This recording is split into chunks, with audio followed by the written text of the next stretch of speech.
దేవుని ఘనమైన నామమునకు స్తోత్రములు. ఈ వాగ్దానమును వింటున్న మీకందరికీ మన ప్రభువును ప్రియ రక్షకుడైన యేసుక్రీస్తు నామములో శుభములు, మా హృదయపూర్వకమైన వందనములు. ఈరోజు మీ కొరకైన దేవుని వాగ్దానము మత్తయి శుభవార్త 15వ అధ్యాయము 28వ వచనము. నీవు కోరినట్టే నీకు అవునుగాక.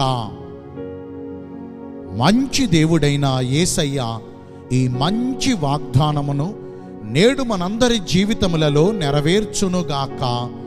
ఆమేన్. ఈ వాగ్దానాన్ని మనము పరిశీలన చేస్తే, ఇశ్రాయేలు యొక్క పరిశుద్ధ దేవుడును సైన్యములకు అధిపతి అయిన యెహోవా దేవుడును మనందరికీ కాపరి అయిన మన యేసుక్రీస్తు ప్రభు వారి యొద్దకు మనము వచ్చి ఆయన ఎదుట మనము చేసుకునే ప్రార్థన, విజ్ఞాపన, మనవులన్నిటినీ ఆయన అంగీకరిస్తారు. ఆయన యొద్దకు వచ్చు వారిని ఆయన ఎంత మాత్రమును త్రోసివేసే దేవుడు కాదు. వారిని అందరినీ చేరదీసి తన కౌగిట హత్తుకుని వారికున్న ప్రతి అక్కరను తీర్చగలిగిన సర్వశక్తిమంతుడు మన ప్రభు అయిన యేసయ్య.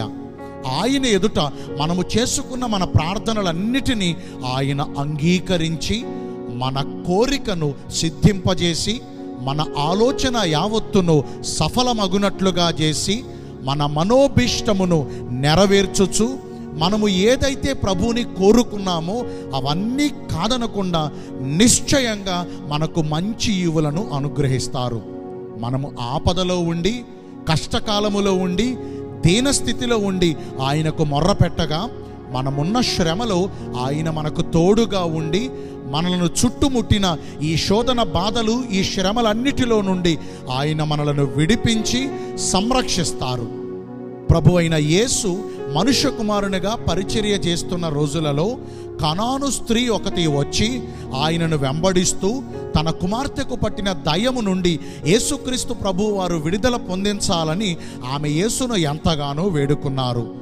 కొంత పరీక్ష పెట్టినప్పటికీ చివరికి యేసు ఆమె కోరినట్లుగానే ఆమె జీవితంలో అద్భుత కార్యాన్ని జరిగించారు.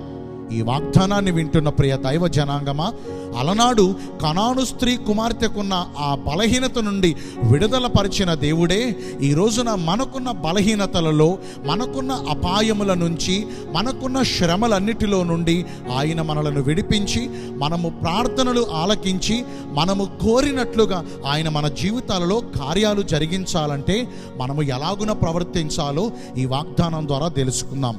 ప్రభు మన పట్ల అద్భుత కార్యం జరిగించినట్లుగా, ఆయన కోరినట్లుగా గొప్ప విశ్వాసాన్ని కలిగి ఉండాలి. మరి ఈ రోజున మనము గొప్ప విశ్వాసాన్ని కలిగి ఉన్నామా, అల్పమైన విశ్వాసాన్ని కలిగి ఉన్నామా? ప్రభు యొద్దకు వచ్చినప్పుడు ఆయన ఉన్నవాడనియు తనను వెదకు వారికి ఫలము దయచేయువాడనియు నమ్మకంతో వస్తున్నామా? విశ్వాసము లేకుండా దేవునికి ఇష్టులై ఉండగలమా? ఈ గొప్ప విశ్వాసము లేకుండా గొప్ప అద్భుత కార్యాలు మన జీవితాల్లో పొందుకోగలమా? మనకున్న విశ్వాసము ఎంత అల్పమైందంటే, మనము అడిగినవన్నీ ప్రభు మనకి వెంట వెంటనే ఇచ్చేస్తుంటే ప్రభు గొప్ప దేవుడని, ప్రభు ఆశ్చర్యకరుడని నమ్మకంతో ఉంటాం. ఒకవేళ మనం అడిగినవి ఎప్పుడైనా కొంచెం ఆలస్యమైనా, మన ప్రార్థనలకు జవాబు రావటం కొంచెం లేట్ అయినా ఇక మనకున్న విశ్వాసం వీగిపోతూ ఉంటుంది. దేవుడు లేడంటాం, దైవజనులు లేరంటాం, సంఘాలు లేవంటాం. ఎంత ఆశ్చర్యకరమో చూశారా? మరి ఈ రోజున మనము ఎలాంటి విశ్వాసాన్ని కలిగి ఉన్నాం? గొప్ప విశ్వాసం అంటే ఎలా ఉండాలి? మొదటిగా ప్రతి విషయాన్ని ముందుగానే నమ్ముతారు. నమ్ముట మన వల్ల అయితే నమ్ముచున్న మనకు సమస్తము సాధ్యమే అన్న లేఖనాన్ని మనం విన్నాం కదా.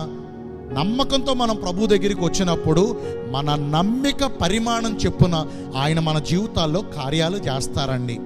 కార్యాలు జరిగిన తర్వాత నమ్మే నమ్మకం వేరు, కార్యాలు జరగక మునుపే నమ్మే నమ్మకం వేరు. మరి ఈ రోజున మీ నమ్మకం ఎలా ఉంది?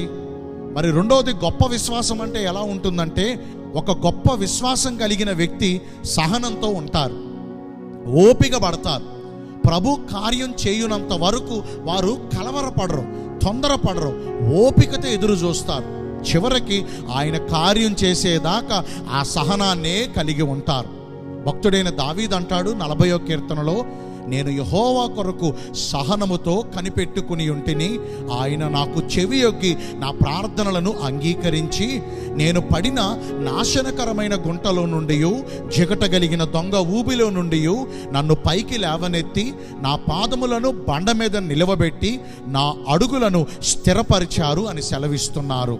యెషయా గ్రంథకర్త అంటారు, యెహోవా కొరకు ఎదురు చూచువారు నూతన బలమును పొందుకుంటారని. ఈ రోజున మనము అట్టి సహనమును అట్టి ఓపికను కలిగి ఉన్నామా? ప్రభు కార్యం చేసేదాకా కాస్తంత ఆలస్యమైన ఆయన కార్యమును పొందుకునేదాకా ఓపిక పడుతున్నామా?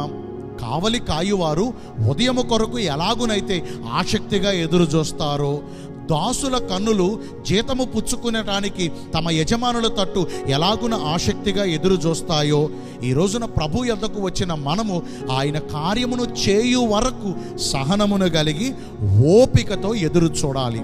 ఇట్టి సహనం మన విశ్వాసానికి ఉందా? ఈ వాగ్దానాన్ని విన్న ప్రియ దైవ జనాంగమా, మరి ఈ రోజున మనము విశ్వాసులమని చెప్పుకుంటున్నాం, మనలో అంత సహనం ఉందా? మనము విశ్వాసులమని చెప్పుకుంటున్నాం, కార్యాలు జరగక ముందే ప్రభు శక్తిని నమ్మగలుగుతున్నామా? మనము విశ్వాసులము అని చెప్పుకుంటున్నాం, నిరీక్షించగలుగుతున్నామా? విశ్వాసం అంటేనే నిరీక్షించు వాటి యొక్క నిజస్వరూపం కదండి.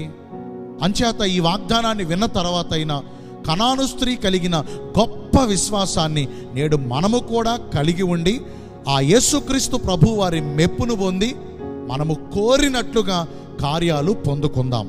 మీ కొరకు ఒక చిన్న ప్రార్థన చేస్తాను. పరిశుద్ధుడును ప్రేమ కలిగిన మా ప్రియ పరలోకపు తండ్రివైన దేవ, మీ కృప కలిగిన బంగారు ఘన నామమును బట్టి నిండు మనసుతో కోట్ల కొలదిగా మీకు మా కృతజ్ఞత స్తుతులు స్తోత్రములు వందనాలు చెల్లిస్తున్నాం.